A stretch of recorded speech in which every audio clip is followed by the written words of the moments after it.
Welcome to Make Visible, the podcast shining a light on complex chronic illness. I am your host, Emily Kate Stephens.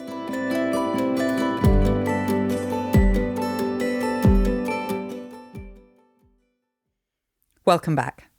This week, I am joined by Abigail Goodship, a biomedical scientist and researcher at Imperial College. Today, we discuss the impact of female hormones on the conditions of long COVID and ME/CFS. For the study we discuss, Abigail was actually working with the data gathered from visible wearers. And I think it gives an exciting insight into the knowledge that can be gained from this type of research.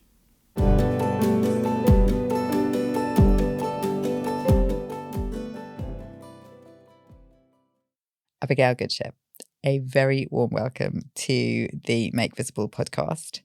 Thank you for joining me here today. Your primary area of research is looking at the way that the immune response affects the menstrual cycle, and you're looking at the ovarian hormones, but also you do some research into more of the pituitary hormones as well.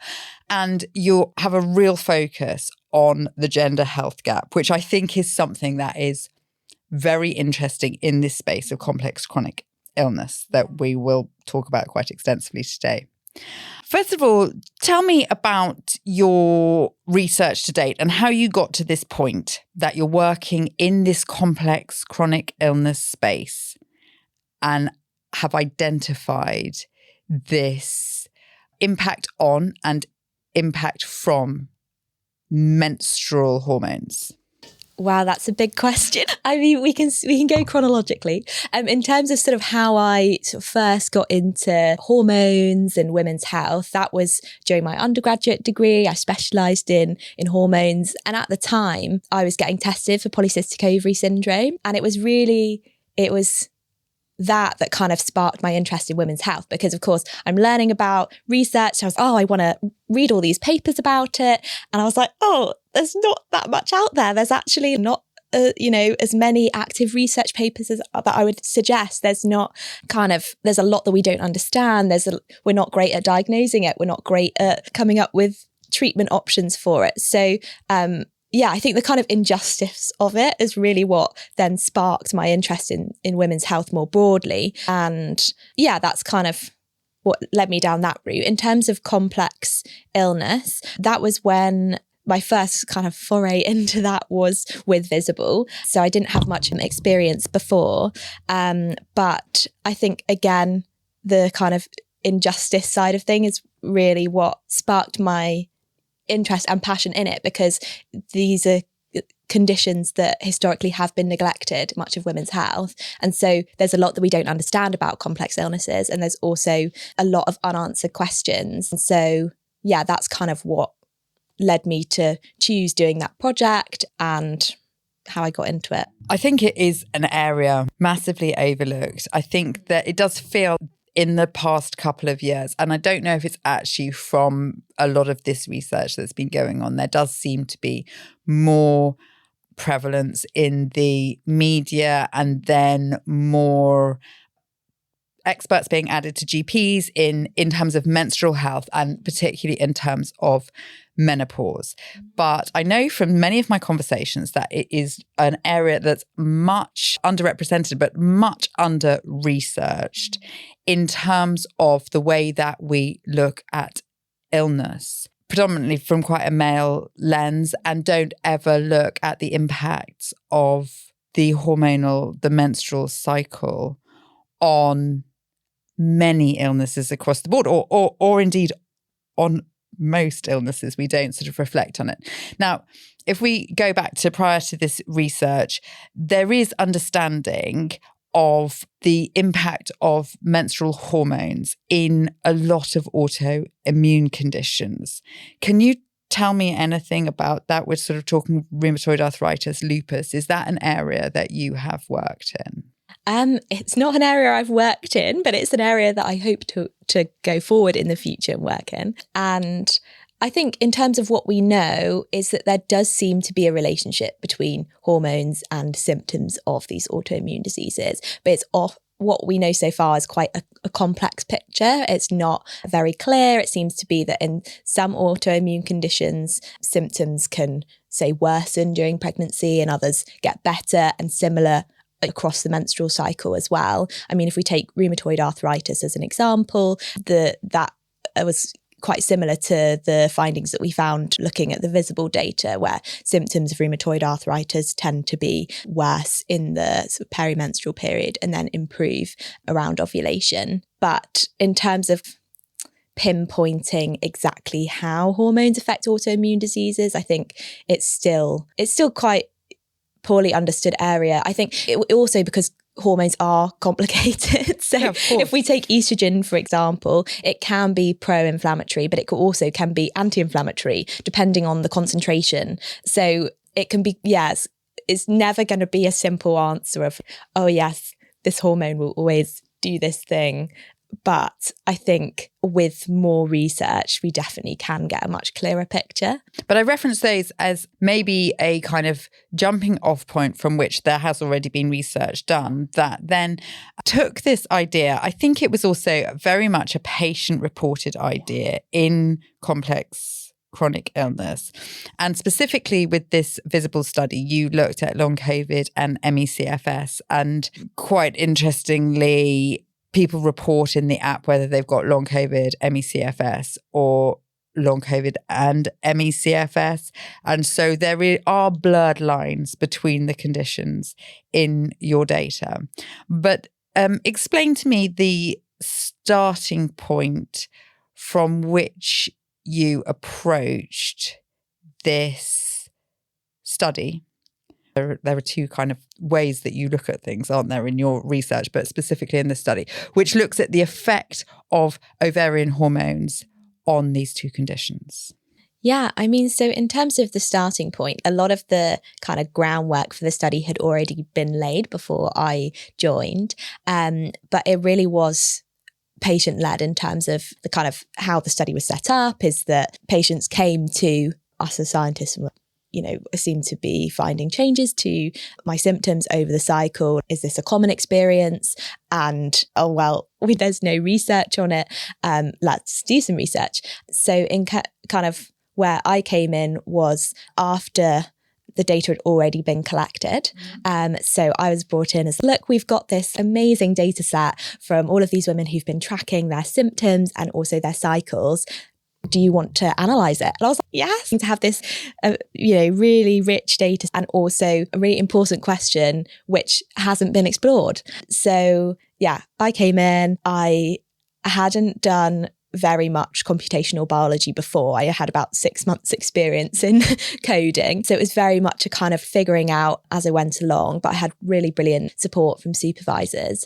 And so, just kind of started off cleaning the data. So where you've got perhaps missing days, getting rid of those. If there was anyone who wasn't in the eligibility criteria, filtering out those people. So say if someone was pregnant or breastfeeding, you're going to have a different hormonal profile. So cleaning the data. And then once I'd cleaned the data, then it was working out, okay, so how do we investigate how symptoms change over the cycle? We've got data saying I'm on my period or I'm not on my period for each day. But then how do you go from I'm on my period, I'm not on my period to menstrual phases? So basically kind of had to work back from, okay, this individual was on their period at this time. Let's kind of work backwards and figure out the phases. And presumably, actually, that's different for each person, because although you have in the study sort of clearly identified parameters of what you are calling the mid-luteal phase and when you then go into the premenstrual 2 days, obviously everyone's cycle is a slightly different length. So there's some variability within that. So adapting each of that cycle to the individual person. Yeah, absolutely. And so we know from various studies that the most variable phase of the cycle is the follicular phase. So that can be really short or really long, depending on the person, or kind of average. Could we just talk? I mean, some people might be aware of this, but could we just actually, for our audience, explain the phases and approximately what is happening to the hormones that we're talking about within each of those phases? Yeah, of course. Okay. So give me an overview of these hormones and our cycles. Yeah. Okay. So everything is controlled in the brain. So you have part of your brain called the hypothalamus, which essentially, it regulates a lot of different aspects of your body, temperature, but also your hormones. And so there's a hormone called gonadotrophin releasing hormone, which essentially sets the kind of the beat of the menstrual cycle. That sort of sets the tempo of it, because it is released from the hypothalamus. And then it acts on another part of your brain called the pituitary, which is a gland that makes hormones. And that triggers the release of two pituitary hormones. So you've got luteinizing hormone and follicle stimulating hormone. And these are released in kind of bursts, sort of pulses. And then your luteinizing hormone and your follicle stimulating hormone act on the ovaries. So you've basically got this axis. You've got the hypothalamus, the pituitary, and then you've got the ovaries. And so then you've got your ovarian hormones, estrogen and progesterone. And what happens during the menstrual cycle is that slowly, so starts off the beginning, you've just had your period and you've got low levels of your ovarian hormones and also your pituitary hormones, but your luteinizing hormone starts to increase, and it's that increase in luteinizing hormone that triggers ovulation. So it's called the LH surge, and that you've got your kind of follicle stimulating hormone, which at the same time is acting on your ovary to stimulate the follicles. So follicle is basically a sac that contains the egg. And so those are triggered to grow and mature until... And this is in the lead up to ovulation. Exactly. So the menstruation is sort of approximately days 1 to 7. Yeah. Then you go into this follicular phase. Yeah. So, and that's why it's called the follicular phase, is because it's when the follicle is growing and maturing. And once you've had ovulation, which is where the egg is released from the follicle, then the follicle turns into what we call the corpus luteum. And it basically, produces progesterone in a kind of, imagine it sort of collapsing and shriveling up, and that's your corpus luteum. And then that's why it's called the luteal phase after ovulation, because you've got your corpus luteum producing progesterone. So then at the beginning of that luteal phase, immediately after ovulation, that's when your progesterone starts to come up. Exactly. So your estrogen is sort of rising during the follicular phase, but the progesterone is still low. And then after ovulation, that's where you get the increase in progesterone. Yeah. And then during that luteal phase, what happens to the levels of the progesterone and estrogen? Yeah, so I mean, basically after ovulation, then estrogen will start to drop. So estrogen is dropping and progesterone is rising. Then sort of just before the period, that's when you start to get a drop in progesterone. Because progesterone, its role, or one of its roles, is to keep the lining of the womb sort of thick and spongy. So if an egg were to be fertilized and then implant, it would be able to implant really well. So basically, when the progesterone starts to drop, that's when you start to get the bleed, because that's where the lining of the womb then sheds. And then at that phase, that sort of late luteal phase, what has happened to the estrogen?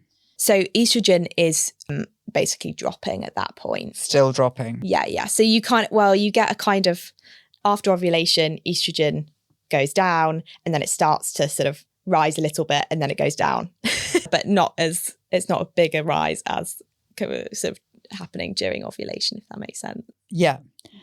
And then from our understanding of that and the data that you gathered, can you tell me what happens to symptoms and talk me through what symptoms, as in I know everyone has very different symptom sets, but are there certain things that are more prevalent, certain things that are more affected, or hormone fluctuations that are more affected, that are more affecting of certain symptoms through those various phases. I should also say about the study, a caveat is that we've done the work, but it's still in the process of being peer reviewed. But yeah, you can read it. And so we found that there was an association between how severe symptoms were and the menstrual cycle.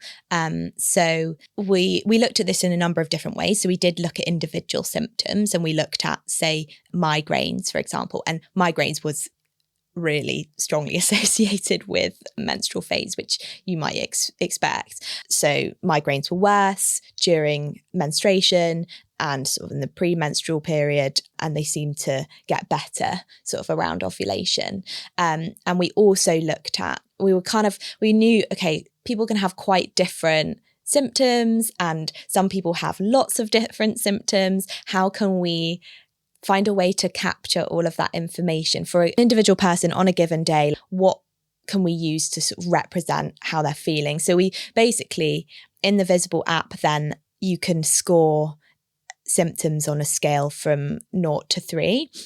And so we did this daily symptom score, which was essentially adding up all of the different individual symptom scores for a given day, basically as a measure to work out, okay, not just the kind of how severe an individual symptom is, but the kind of collective burden of symptoms. Okay. So we also found a same pattern with when we looked at this daily symptom score, we found that symptoms were worse in the menstrual phase and then seemed to get better sort of around ovulation. So that's sort of across the board. Across the board. And we also looked at crashes as well and saw the same thing. We can't say for certain, okay, this is caused by your menstrual cycle. We see this pattern.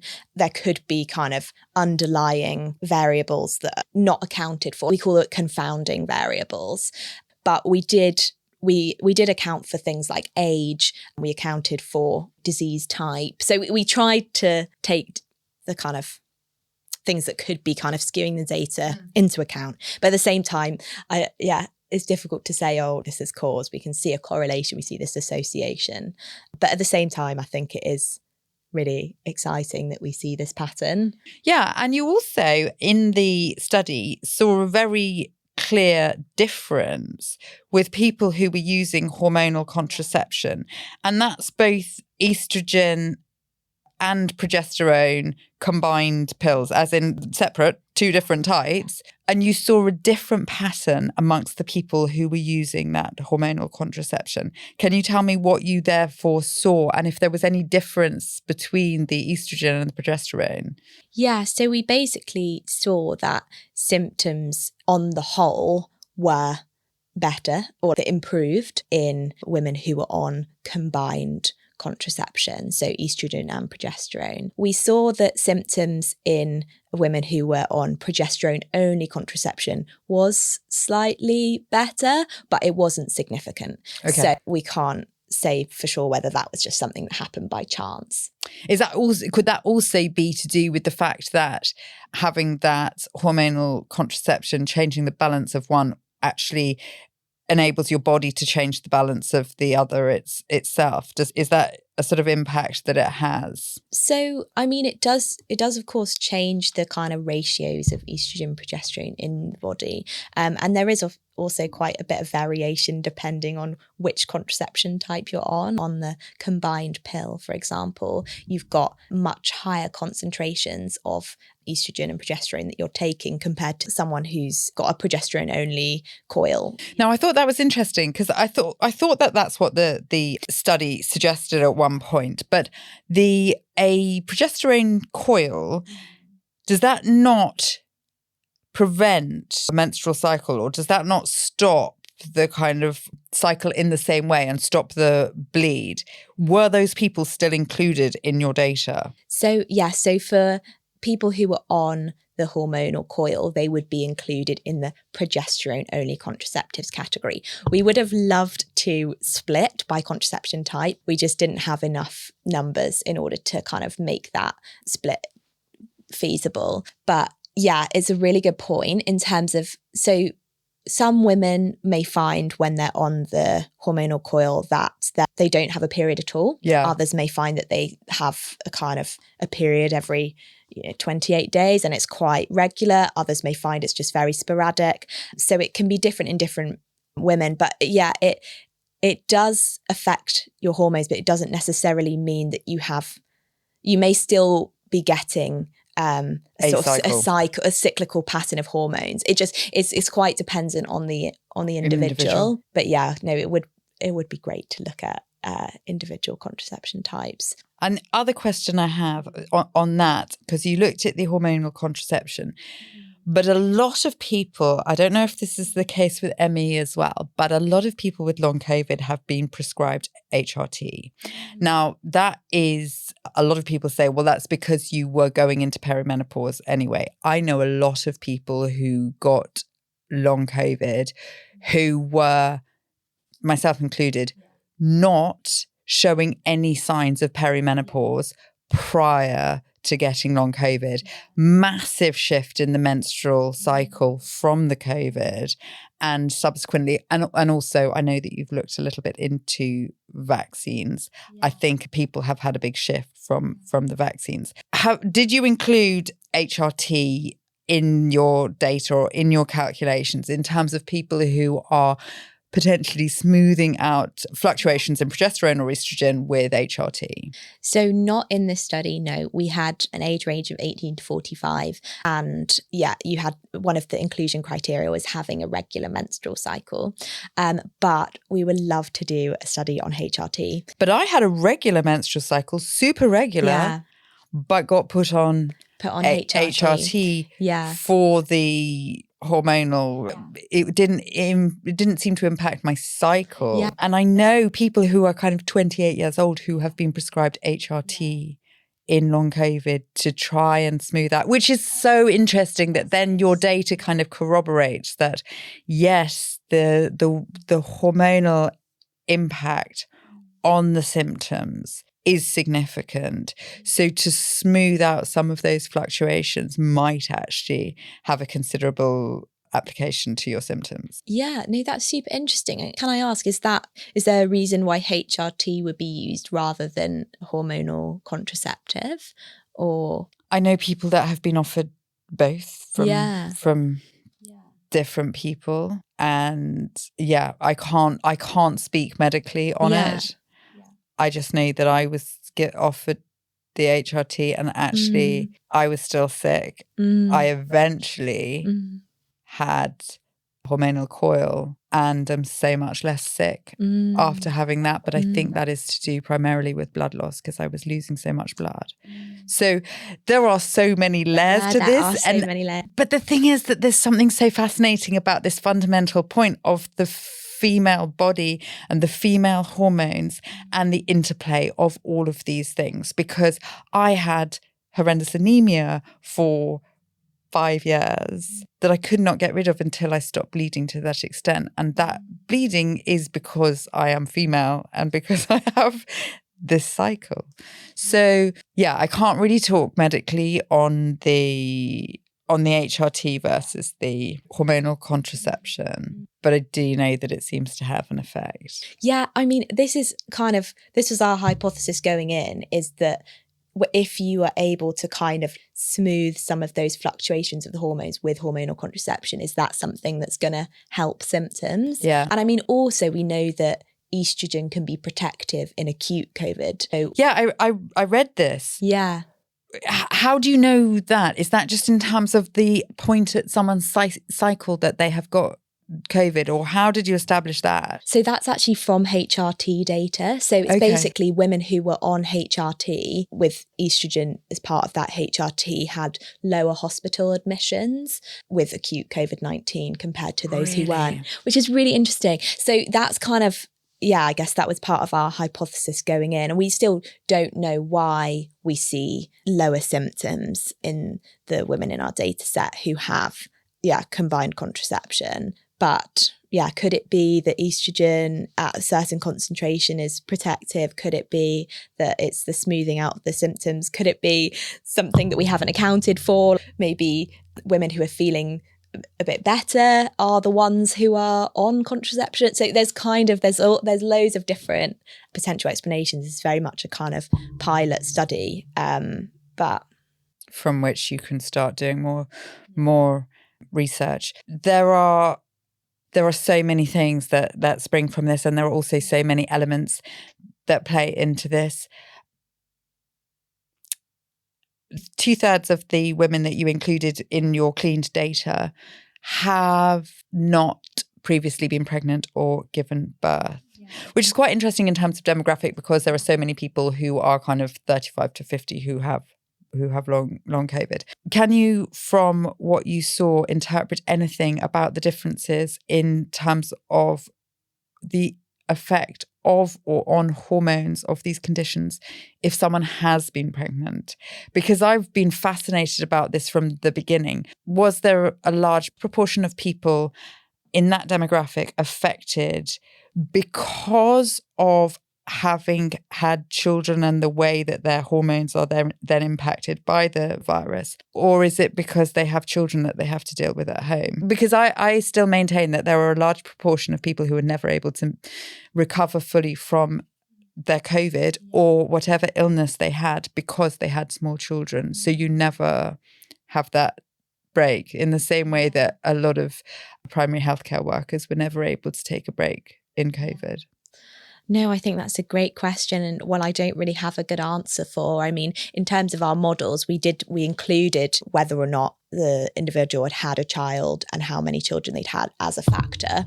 It didn't come out as significant in our models when we were looking at severity of symptoms, but that's not to say that, it couldn't. And we were looking at severity of symptoms. We weren't looking at duration of how long someone had long COVID or ME/CFS. So I think we don't know very much about it. Because there are some conditions for which a prior pregnancy is kind of protective, and there are some conditions for which it's really not. So I just wondered if there was any indication of the effect on the hormones of that. No, it's so true. And because, I mean, you also get so many other sort of physical changes during pregnancy as well, and changes to your immune system and all of that kind of, there's lots that happens. The female body is amazing, isn't it? Of kind of, how it adapts. And,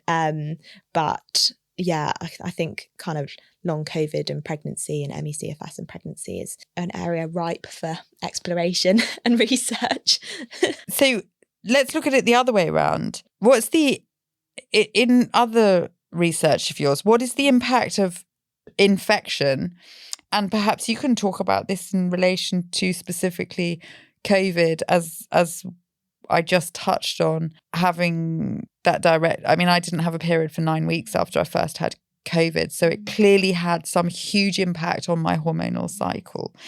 What's your understanding of the impact of infection generally on the hormonal cycle? Yeah, so I mean, there have been studies that have looked at acute COVID infection and found that there are significant menstrual changes, which is not going to be a surprise, as you've just talked about, of personal experience with it. I have done some kind of literature searching and in this kind of area of infection, and I mean, there's a study on HIV infection affecting the menstrual cycle. But to be honest, there's not as much out there as you might think. I did kind of struggle to find very much on infection other than kind of these kind of isolated papers. And that's where really the pandemic has acted as a catalyst for research into the immune system and the menstrual cycle and hormones and how they interact with each other. It's kind of, really shone a spotlight on how little we know. I think that it's done that slightly across the board as well, because it's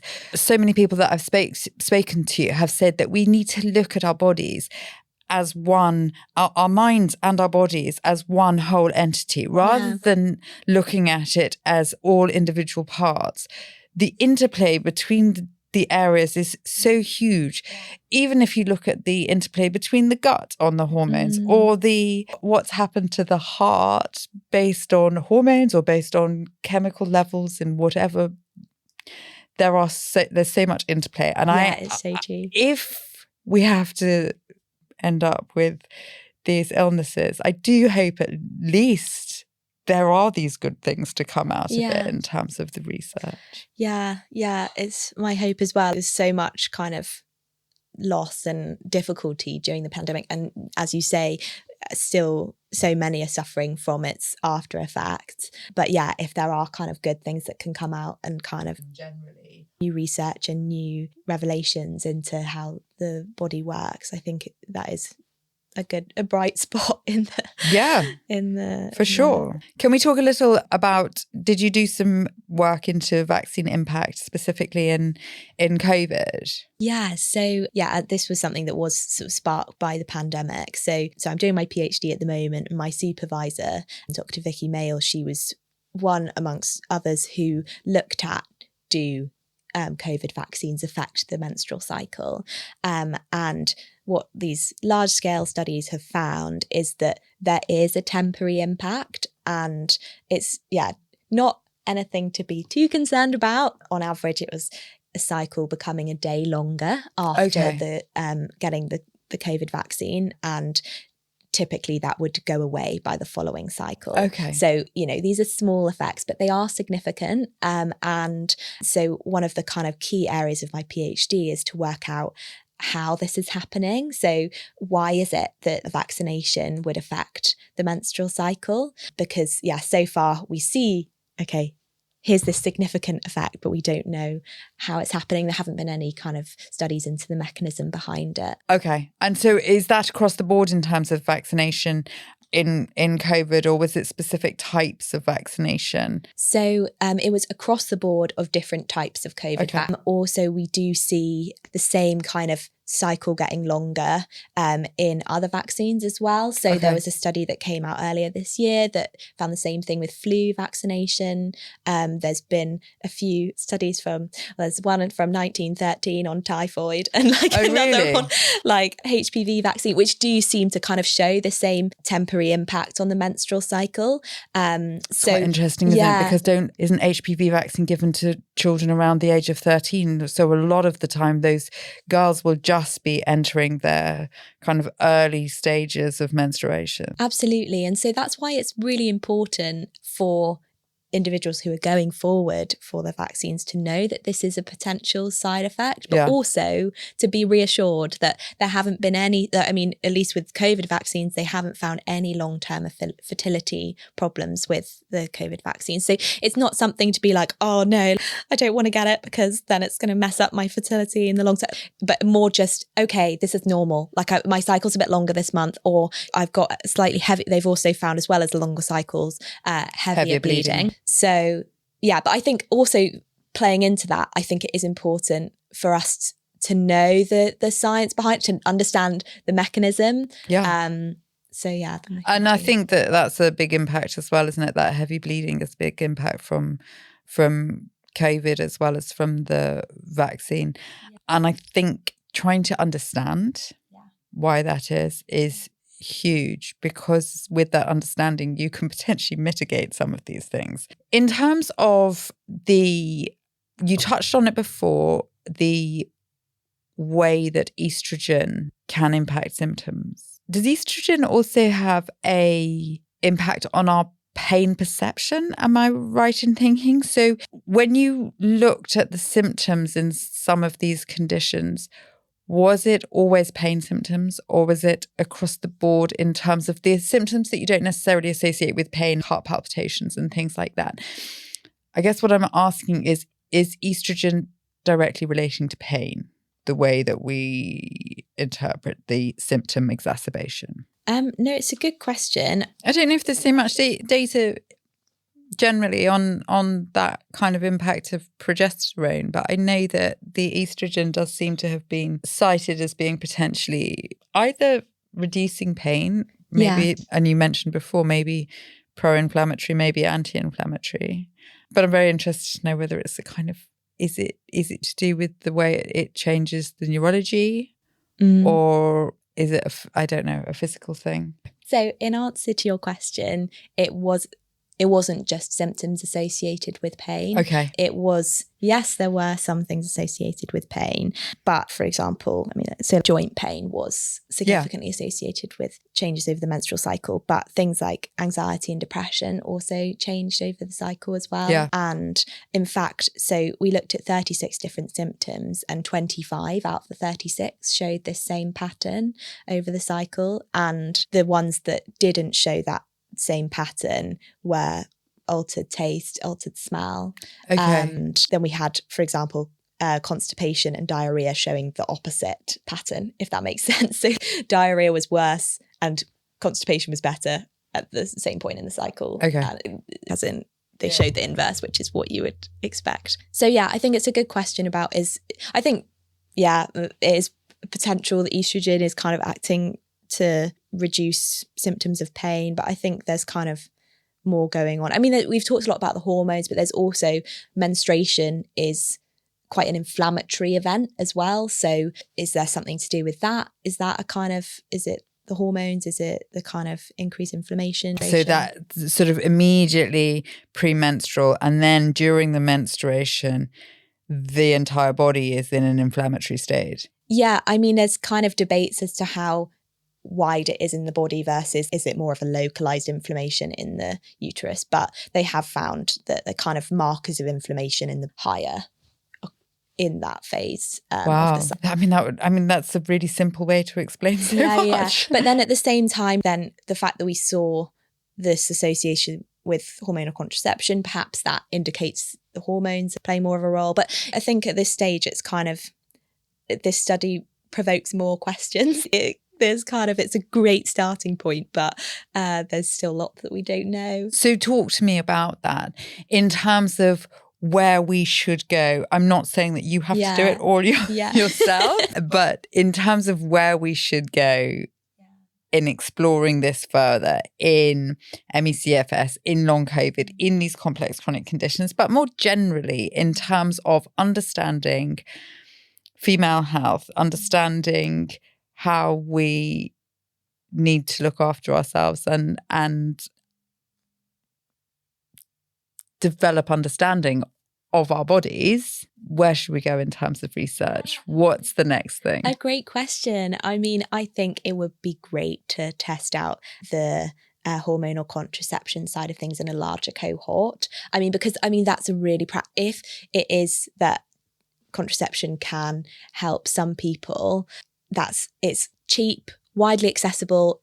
For some people, it's not going to work because of the side effects, but others, if it does work, it's a really quick improvement, basically. And similar, I think it is really important that we do a HRT study as well. And so I guess that's kind of more short term. But I think longer term, I think it is really important that we understand more about the female body and the immune system and how hormones affect the menstrual cycle and vice versa, because it impacts on so many different aspects of health. If you think about other diseases, knowing kind of the cycle, you should be accounting for that in your studies. I feel like it has such far-reaching implications. Even thinking about if you give a vaccine at a particular point in the cycle, is it more effective or less effective? That has big public health implications. There's a lot. I feel I haven't done what you asked, which is tell you concisely what I never asked for concise. Yeah. I think it's a fascinating area because I think as I actually said in one of my recent podcasts, one thing that chronic illness does do for you is it brings you much more into, when you stop fighting it, it brings you much more into awareness of your own body and listening to your body. And I think as a society, one thing that we have really lost touch with is listening to our female bodies in terms of their actual natural cycles.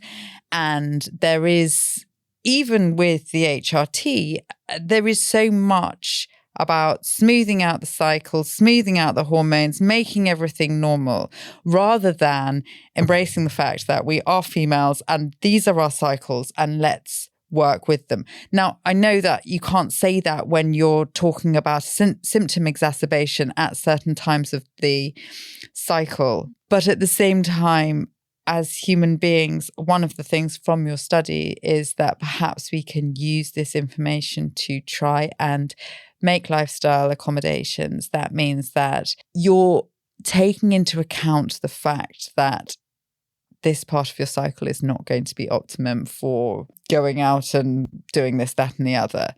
Try and actually work with your cycle to just make things a little bit easier. I know that's not what people want to hear in terms of people want to feel better all the time. But if you could just be more gentle with yourself and try to accommodate the fact that when your hormones are dropping, you're going to feel worse.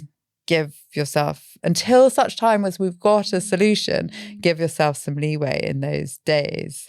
Yeah. That was one of your kind of things to come from the study. It's so true. And kind of for every it may be that you start tracking your cycle and you don't see for you personally there's much of a change, but it may be that you do. And if you do, that could help. And I think particularly for crashes, so with our study, we found that it was during the kind of just before the period and then during the period where individuals were most vulnerable to crashing. It was basically 45% lower crashes in the kind of ovulation phase compared to the menstrual phase, which is quite big difference. So if it was kind of maybe planning more demanding activities around that ovulation phase where potentially maybe you're a little bit less vulnerable to crashing.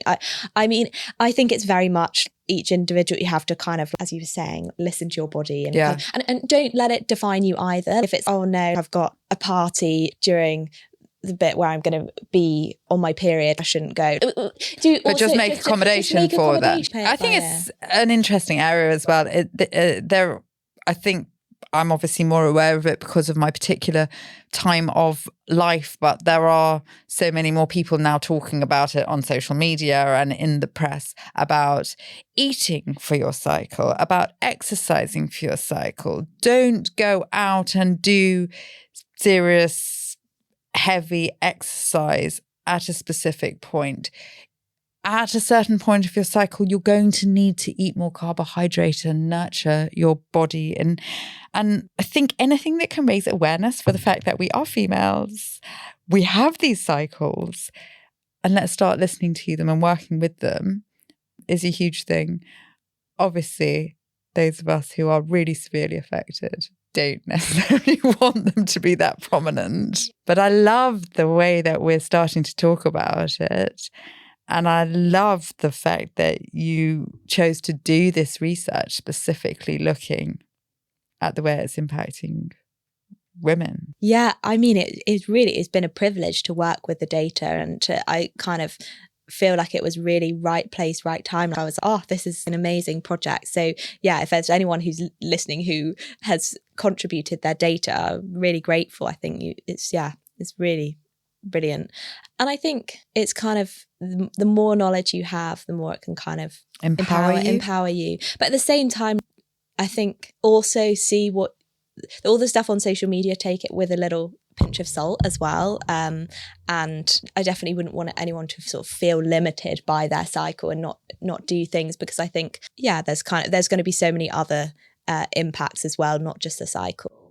You have done work previously looking at the effect of menopause on the immune system, or no? Was it? So I mean, I'm very early on in my career, doing my PhD at the moment. But before my PhD, I had an internship at a startup which focused on holistic menopause. And so what that meant was doing group consultations, but with a GP and with a nutritionist, and then with a psychologist as well. And so I did some research with them looking at basically experiences of menopause. Okay. And, how people felt about the idea of a group consultation. Okay. So, yeah, I mean, that was eye-opening as well, because I hadn't really, I wasn't taught much about menopause. I don't think anyone was.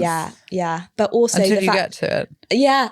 But then the fact that I'd studied in my undergraduate degree endocrinology and hormones didn't have any lectures on menopause. Wow. I mean, I wonder if that's something that's changed now. I don't know, but that wasn't very long ago. And so, yeah, that was eye-opening itself, kind of doing that research and hearing about different people's experiences of menopause, and also opened up conversations in my own life as well, with my mum, with other women around me. And I think it's really exciting how much menopause has been kind of raised awareness. There's just more talk about it, like Davina McCall's documentary. All of this stuff has kind of really opened up a conversation, I think, which is really good. I would be really interested to see data on the postmenopausal long COVID MECFS, because I know that, as we were saying, estrogen has some protective effects. What happens when that whole cycle stops? There's so much information out there that if we start joining the dots on it, when we talk about looking at the chemistry and the biology of it all together as one, that perhaps we could actually help people. Translate this to people's lives to help people. Yeah. But I think that is something that you have done here. You've presented data which enables people to see these are the connections. How can I take that information and potentially use that to help me in my life? Yeah. Fabulous. Well, thank you so much for the work that you and the team at Imperial are doing. All of these things are helping us to actually navigate these illnesses and to be able to live a little bit more. Yeah. So I really, really appreciate your work. And thank you so much for joining me today. Oh, thank you so much. It's been a joy to chat with you and a real privilege to do this work. So thank you so much. Thank you.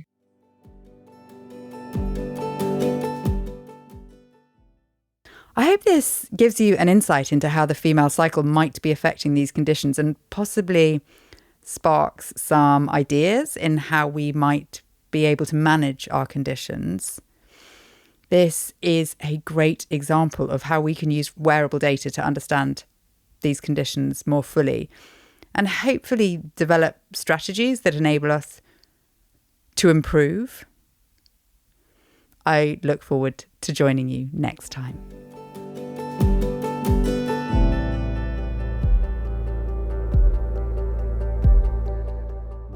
Thank you for listening to Make Visible. Please do like, follow, or subscribe to listen to our next episode, where we'll be uncovering more insights into complex chronic illness. This was brought to you by the team at Visible, a group of scientists and engineers whose lives have been affected by energy-limiting health conditions. We're building wearable technology that's helping 100,000 people measure and manage their complex chronic illness. To find out more about what we're working on and how Visible could help you, visit our website at makevisible.com.